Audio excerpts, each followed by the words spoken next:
Europe 1 Soir. 19h, 21h, Pierre de Villeneuve.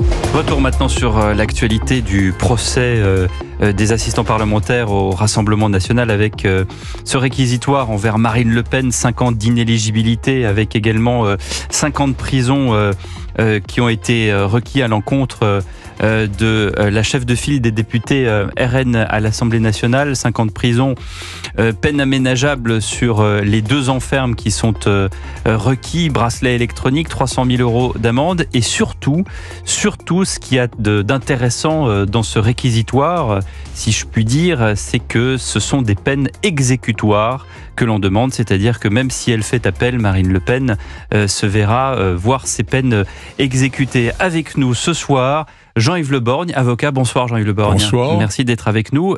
Est-ce que c'est un procès politique dans le sens où, avec ce qui est, je crois savoir, mais je parle sous votre contrôle, assez inédit, et Jules Torres est avec moi du JDD. Bonsoir Jules Torres. Bonsoir, est-ce que le fait de demander de façon assez inédite des peines exécutoires, est-ce que ça en fait un procès politique avant d'être un procès en droit ? Alors, d'abord, ce qui est clair, c'est que c'est un procès dans un contexte éminemment politique. Oui. Le fait qu'il y ait une demande d'inéligibilité est, je dirais, presque normal, en ce sens qu'en 2017, pour ce type d'infraction, l'inéligibilité est devenue la norme.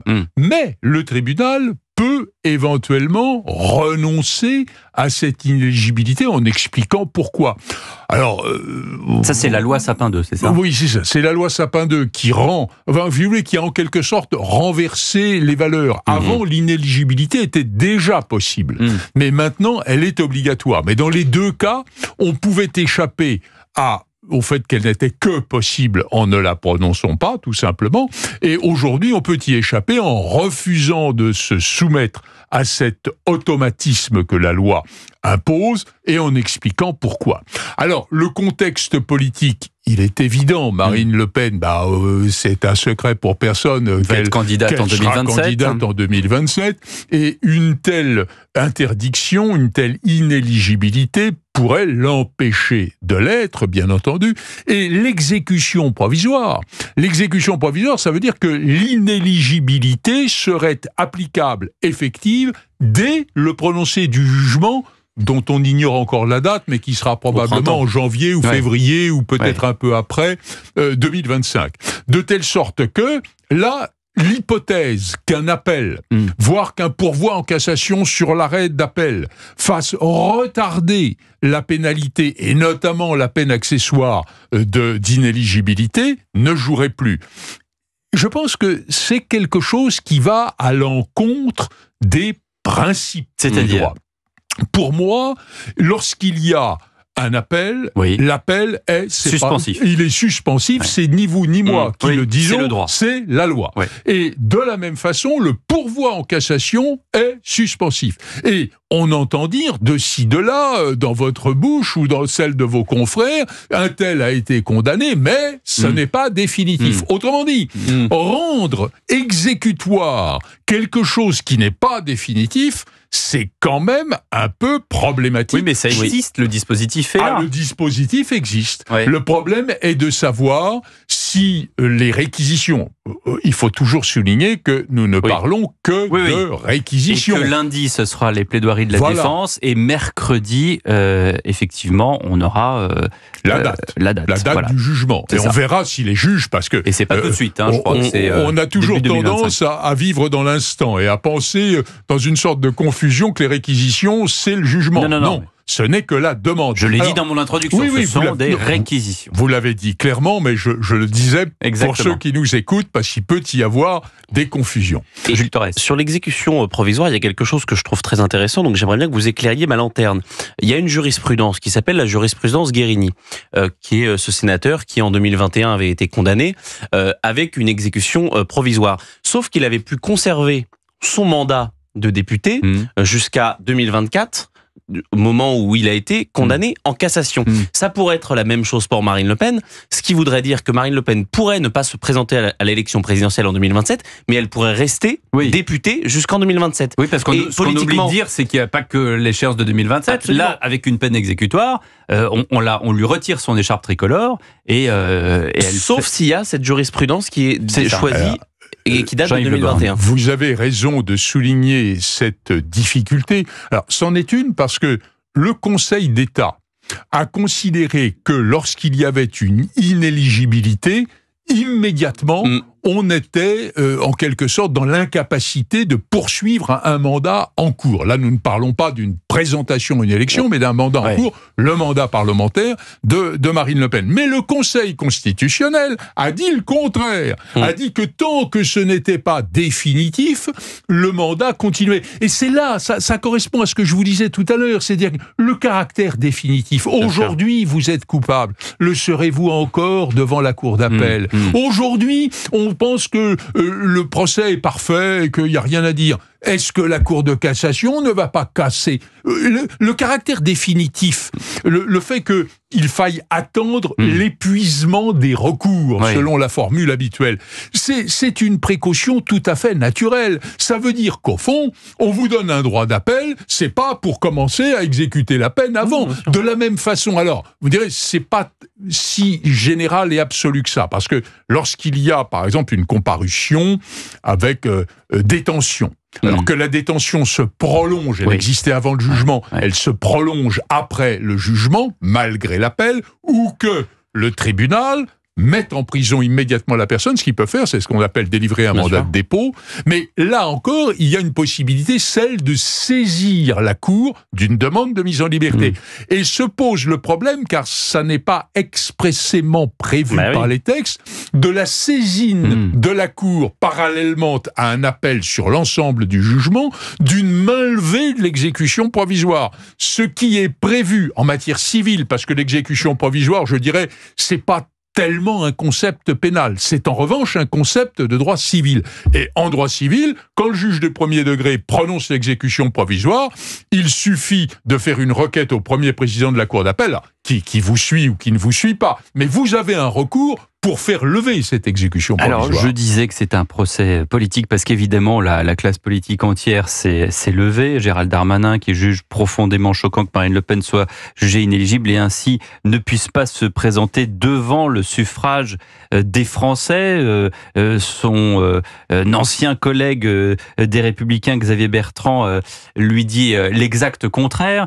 Et puis, il y a eu quand même au sein même de ce procès, lorsqu'il y a eu plusieurs prévenus, il y a quand même ce mot d'une procureure qui a dit « Moi, j'ai rien contre ce prévenu dans mon dossier, mais je peux pas demander la relaxe parce que ça fait trop mal. » C'est quand même assez étonnant d'entendre ça dans un prétoire, Jean-Yves Le Borgne. Ah bah écoutez, qu'un procureur se sente mal à l'aise à l'idée de demander une relaxe, je peux le comprendre, c'est un peu contraire au réflexe habituel, mais ça fait partie de son devoir. Mais ce que voulait dire cette procureure, c'est parce que c'est le RN.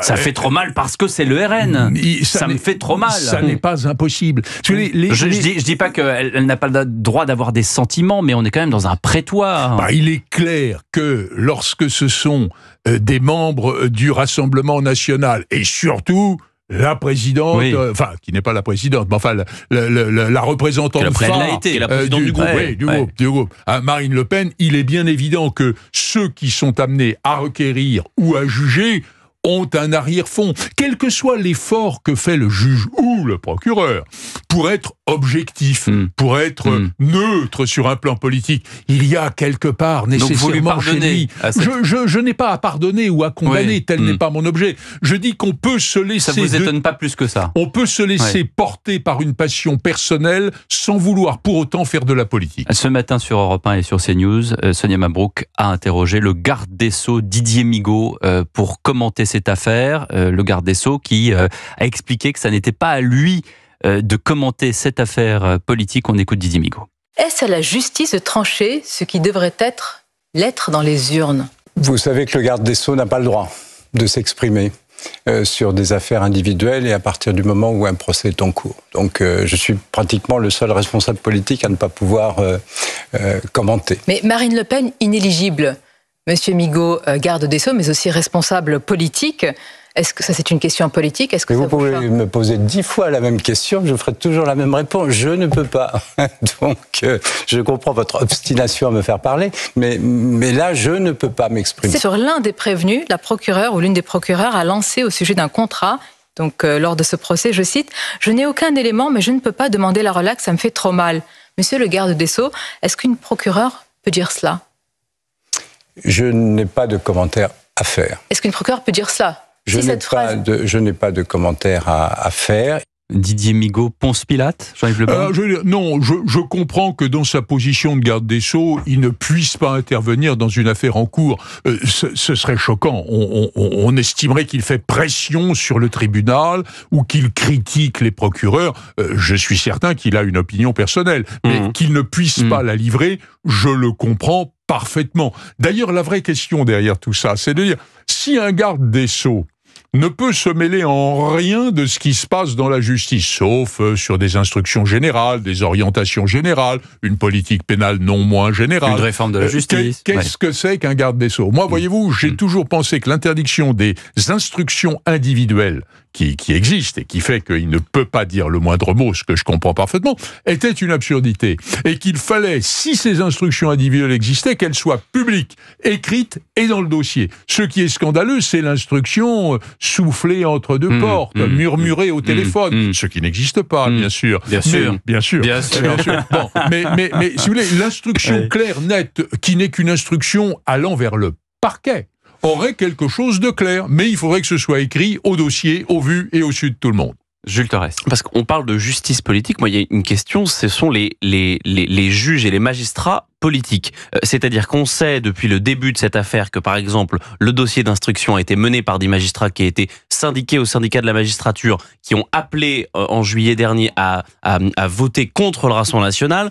On a la phrase que Pierre vient d'évoquer. On a la présidente de la 11e chambre qui n'a jamais caché dans un podcast son admiration pour Eva Joly, par exemple. Est-ce que, finalement, avoir des personnalités là, comme celle-ci, qui vont faire cette décision-là, est-ce que est-ce que leur parcours politique en amont ne donne pas finalement raison à Marine Le Pen? Alors, d'abord, la première question, c'est est-il légitime qu'un magistrat qui se doit à une totale neutralité, enfin autant que faire se peut, parce que la neutralité chez un individu, chez vous ou moi, ça a quelque chose d'un peu théorique, d'un peu philosophique, qui n'existe peut-être jamais. Mais est-ce que cette neutralité, qui chez un juge est une exigence beaucoup plus soulignée que chez quiconque d'autre, est-ce qu'elle est compatible avec une option politique, fût-elle extérieure à sa fonction de juge ou de procureur, comme une appartenance syndicale? Alors, si c'est le syndicat, la suédoise, qui revendique parce que la machine à café ne marche pas, que les traitements sont insuffisants ou qu'il n'y a pas assez de greffiers, là, ça me dérange pas. Mais on sait bien qu'entre la conception scandinave du syndicat et la conception française, il y a un monde. Alors, on peut rêver d'une complète neutralité. Est-ce un rêve raisonnable? Merci Jean-Yves Le Borgne d'avoir commenté ces réquisitions qui, encore une fois, ne sont que des réquisitions. Mais voilà, effectivement, la question est posée. Est-ce un procès politique contre Marine Le Pen? 20h27, on va en parler encore plus avant avec Jules Torres et Nathan Dever. À tout de suite sur Europe 1. Europe 1 Soir. 19h, 21h, Pierre de Villeneuve. Et Jordan Bardella a été le défenseur de Marine Le Pen tout à l'heure chez Laurence Ferrari dans Punchline sur Europe 1 et sur CNews pour dire plusieurs choses. La première, c'est que non, il n'était pas là sur une rampe de lancement dans un hypothétique scénario d'inéligibilité de Marine Le Pen. Et puis la deuxième, c'est que la Cour suprême, je reprends les propos de Jordan Bardella, la Cour suprême en France, c'était le peuple et qu'il fallait donc rendre Marine Le Pen éligible et la porter aux urnes. Gérald Darmanin est de cet avis. Xavier Bertrand, président de la région Hauts-de-France, lui ne comprend pas l'argument du déni de démocratie. On l'écoute, il était sur RTL ce matin.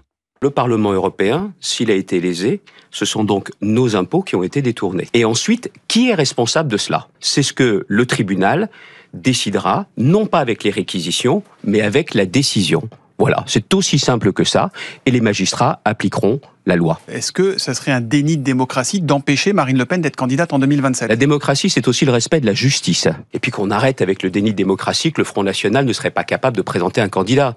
Ils ont un candidat de rechange, il s'appelle Bardella, qui n'attend que cela. Et puis vous savez qui a dit, il y en a marre de ces élus qui détournent de l'argent, ça c'est au tribunal de le décider, mais qui a dit cette phrase ? Marine Le Pen, 2004, le procès d'Alain Juppé, une peine d'inéligibilité, il était candidat possible à la présidentielle. Plaisante raison qu'un vent manie à tout va.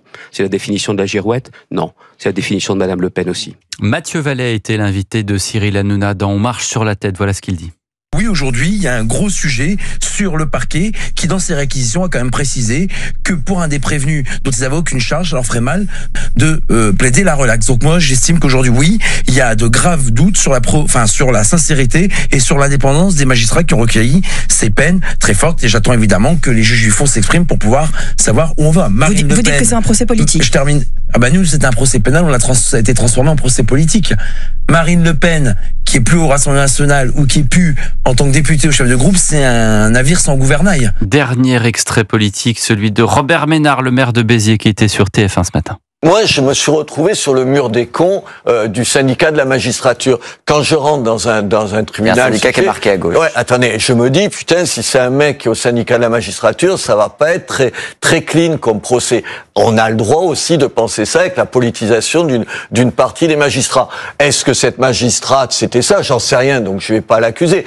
Est-ce que politiquement, c'est pas un problème? Oui, c'est un problème, parce que c'est quand même pas les magistrats qui décident de qui se présente à la présidence. Donc c'est une question de principe. Toujours autour de la table, Jules Torres du JDD et Nathan Dever. Bonsoir Nathan. Bonsoir Pierre. Alors, quoi qu'on en dise, quelle que soit l'opinion qu'on porte là-dessus, c'est une affaire politique dans un prétoire. C'est une affaire qui pose des questions politiques. Pour ma part, je suis vraiment le premier à critiquer la pénalisation de la vie politique qui existe, je pense, depuis une 25 ans en France et qui existe dans toutes les démocraties occidentales. Depuis l'Antiquité, vous voulez dire? Oui, mais qui s'accélère. Avec les réseaux sociaux, avec l'accélération du temps de l'information, avec la transparence. Aujourd'hui, on a beaucoup plus de facilité à savoir quelles sont les actions, quelle est la vie des élus. Il y a de plus en plus une logique de pénalisation. Mais là, ce qui me dérange à cette affaire, c'est trois choses. Premièrement, de voir que le Rassemblement national, c'est en effet, que ça a été rappelé dans le sujet, posé depuis toutes ces années comme le parti de l'intégrité qui critiquait la corruption qui existait dans l'UMPS. C'était les fameux slogans de Marine Le Pen quand elle disait contre la gauche du fric, la droite du fric, je suis la candidate du peuple. Premièrement, là on voit que les masques tombent. Deuxième chose qui me dérange, c'est que nous avons affaire à un parti qui passe son temps à dire que la justice est trop laxiste, qui passe son temps à dire qu'il faut l'enfermement préventif en prison, etc., etc. Et quand ça les touche eux, alors là, ils viennent nous dire que la justice ne l'est pas. Moi, je veux bien critiquer cette notion de peine exécutoire, non exécutoire, mais je veux bien le faire, sauf avec des gens qui veulent justement que la justice soit beaucoup plus sévère concernant les autres délinquants qu'eux. Et la troisième chose, c'est les propos de Jordan Bardella. Il me semble qu'ils témoignent non pas d'un déni de démocratie, mais d'un déni de l'état de droit. C'est-à-dire, quand on commence à dire que dans une société, la Cour suprême, c'est le peuple, ça veut dire qu'au nom de ce qu'on appelle la volonté générale, au nom du peuple, on critique la notion de l'indépendance des pouvoirs, de la séparation des pouvoirs, et on critique le fait que l'état de droit, que ce soit une démocratie ou non, c'est le fait de dire que le souverain, quand bien même c'est le peuple, n'a pas des pouvoirs absolus, et que ce sont des pouvoirs qui sont limités par des institutions, la Cour suprême aux États-Unis, le Conseil constitutionnel, la justice, etc., etc. Eh bien, pour bien comprendre exactement ce que dit Jordan Bardella, je vous propose de réécouter justement cet extrait sur la Cour suprême. En Suisse, vous pouvez être condamné pour des délits, vous pouvez être condamné pour un certain nombre de faits qui peuvent être condamnables, mais j'ai pas de débat là-dessus, mais on ne peut pas vous empêcher de vous présenter à une élection parce que on considère que à ce moment-là, le pouvoir judiciaire interfère avec le fonctionnement de la démocratie. Il faut changer la loi sur la question de l'inéligibilité. Moi, je pense que je suis profondément gaulliste sur ce sujet. Je pense que la Cour suprême dans une démocratie, c'est le peuple français et que c'est au peuple français et uniquement au peuple français de déterminer qui doit ou ne doit pas être élu à un scrutin, que ce soit un scrutin local ou un scrutin national. Donc, il faut changer la loi. Je trouve sur cette partie-là. On peut y réfléchir, mais c'est pas là, c'est pas le moment, c'est pas l'actualité. Donc c'est ça que vous condamnez, Nathan Devers. Oui, c'est ces propos-là. Bien sûr. Encore une fois, la question de l'éligibilité, on peut en discuter. Et pour ma part, je vous dis, je suis pas pour la pénalisation de la vie politique. Je l'ai dit sur Nicolas Sarkozy, je l'ai dit sur des gens. Ces propos-là me choquent. D'abord, le gaullisme, c'est pas ça. De Gaulle, quand il avait des ministres qui faisaient la moindre bêtise, il les écartait. Il ne supportait pas d'avoir dans ses équipes des gens qui avaient un comportement immoral. Il y avait même cette fameuse anecdote qu'il avait un de ses ministres qui une fois s'était garé, je crois, devant un magasin parisien en se garant n'importe comment. Exactement. Et il s'était fait engueuler et puis écarté du pouvoir par le général de Gaulle pour ça. C'est ça le gaullisme. Donc il faut pas dire n'importe quoi. Et deuxièmement, la phrase consistant à dire que la seule Cour suprême c'est le peuple, c'est une phrase qu'on a entendue dans une logique à peu près analogue aussi, outre-Atlantique, chez quelqu'un qui s'appelle Donald Trump. C'est une phrase qui consiste à dire le gouvernement des juges et prend en otage la démocratie. Ce qui n'est pas la réalité. Ça s'appelle la séparation des pouvoirs. Vous parlez du président américain qui vient d'être élu là. Oui, exactement. D'accord. 45-47. C'est juste qui a fait un raz-de-marée, 312 électeurs contre 226. Non, mais avec ces réquisitions qui sont très dures, on n'a pas vu ça dans notre histoire politique, des réquisitions qui sont aussi dures.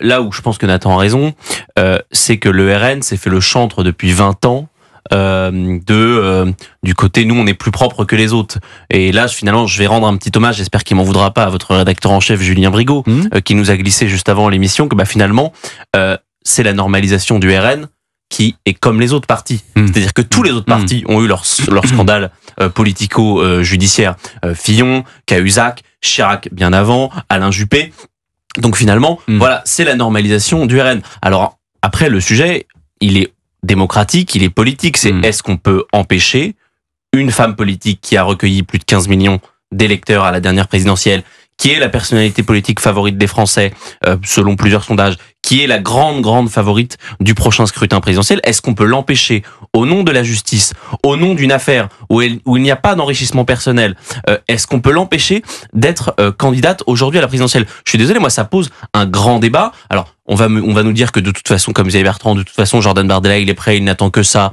Mais franchement, c'est vraiment pas le sujet. Et puis il y en a un autre sujet, c'est que on parle de 5 ans de prison. Jawad, qui a hébergé des terroristes du 13 novembre 2015, il a pris 4 ans de prison. Donc, il y a aussi la proportionnalité, finalement, des réquisitions. Encore une fois, Marine Le Pen, elle n'est pas condamnée. Peut-être qu'il n'y aura pas cette exécution provisoire pour sa peine d'inéligibilité. Peut-être ne sera-t-elle même pas condamnée à une peine d'inéligibilité. Mais la réalité des choses, c'est qu'aujourd'hui, les juges, les magistrats, les procureurs ont ouvert un débat qui, à mon avis, va faire beaucoup de mal à la politique. Et honnêtement, je pourrais jamais en vouloir au Rassemblement national de dénoncer aujourd'hui une justice qui est politique. Quand on voit la composition, depuis 2014, on a des procureurs, des magistrats qui sont syndiqués au syndicat de la magistrature, qui ont mené l'enquête, qui ont été les juges d'instruction, qui ont appelé à voter, qui ont manifesté dans la rue aux dernières élections législatives contre le Rassemblement national. On a une présidente de la 11e chambre correctionnelle qui nous dit dans un podcast qu'elle est arrivée dans le monde de la justice grâce à Eva Joly. Tout ça, c'est public. Donc, comment voulez-vous que le RN ne dénonce pas ensuite un jugement, une justice qui est politique, quand on voit la politisation de toutes les personnes qui composent aujourd'hui ce procès-là? Nathan Devers. Oui, moi, je suis d'accord avec vous sur la question de l'éligibilité. Pour ma part, j'estime que Marine Le Pen doit être combattue dans les urnes, que ça fait partie, bien sûr, des arguments. Si elle est condamnée demain, ça fera partie des arguments pour la prochaine campagne. Et je suis favorable. De manière générale, je ne suis pas favorable au fait que la justice puisse couper à quelqu'un la possibilité de se présenter devant les électeurs. Mais quand je comparais les propos de Jordan Bardella à Donald Trump, c'est parce qu'il me semble qu'il y a une logique plus profonde. Regardez en France quand même, sur ces dernières années, les personnalités politiques qui ont été condamnées ou qui ont eu des affaires, prenez quelqu'un comme M. Cahuzac, prenez quelqu'un comme M. Fillon, on pourrait multiplier les exemples, leur vie politique s'est arrêtée immédiatement, parce qu'ils se sont effondrés dans les sondages, parce que tout le monde leur a dit... Vous dites tout et son contraire, puisque vous dites Marine Le... Comment ça, oui?